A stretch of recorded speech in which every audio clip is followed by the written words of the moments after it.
Greenpeace slams Zuma's claim that nuclear deal would have stopped load shedding.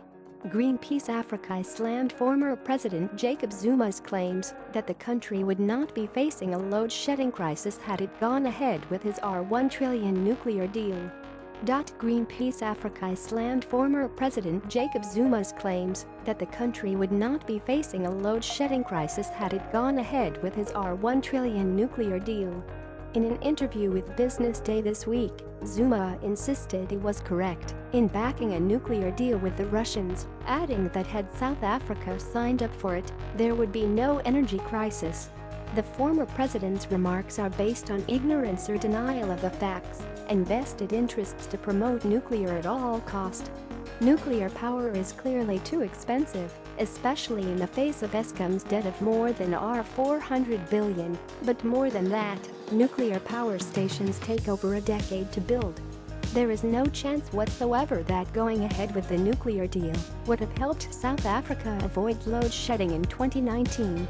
Instead, the real solution would have been to fast-track the renewable energy projects that had been put on hold for years and remove the barriers to rooftop solar.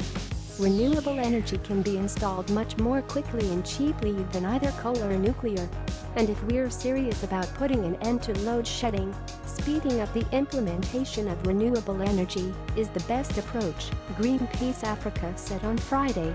Eskom has implemented Stage 4 load shedding for the past 8 days, plunging the country into its darkest energy crisis yet. On Friday, it was reduced to Stage 2. We are going to pay trillions of rand because of energy problems, but if we went for nuclear we would be out of spending trillions for a shorter time, and we'd make more trillions, Zuma said in the interview earlier in the week. It was the first time Zuma spoke out publicly about his views on nuclear energy. But his views have not been popular. In 2015, former Finance Minister Landman was fired after he refused to back the nuclear deal.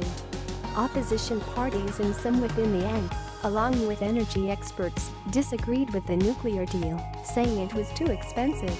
President Cyril Ramaphosa has maintained that it was not an apt time for nuclear plans because of the country's ailing economy. While it is unclear how long load shedding will be implemented across the country, Public Enterprises Minister Pravin Gordhan, Eskom Board Chairman Jacob Zuma and the Power Utilities Chief Executive, Thakamani Radab, announced the appointment of an 11-member Eskom technical review team. The team is required to, among other things, conduct a rapid review of Eskom's operations and maintenance and assess the technical environment at power stations. It has been given a few weeks to achieve this.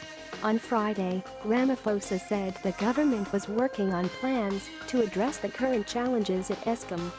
He said his administration was investigating claims of deliberate sabotage amid the rolling blackouts. Some political parties have called for urgent intervention. DA leader Musi Maimane said millions of jobs and livelihoods were at stake. This was inevitable given the extent of mismanagement, corruption and bad policy Eskom has been subjected to over the past 2 decades. A total collapse now seems possible, but it is not inevitable, he said, adding there were 5 things South Africa could do to avert the catastrophe, including privatizing Eskom's generation entities and freezing the building of the last 2 outstanding units at Kusile. Provincial governments and municipalities have urged the public to use power sparingly and stick to regulations. Disaster management centers countrywide have called on communities to save water, warning that load shedding could affect water supplies in some areas.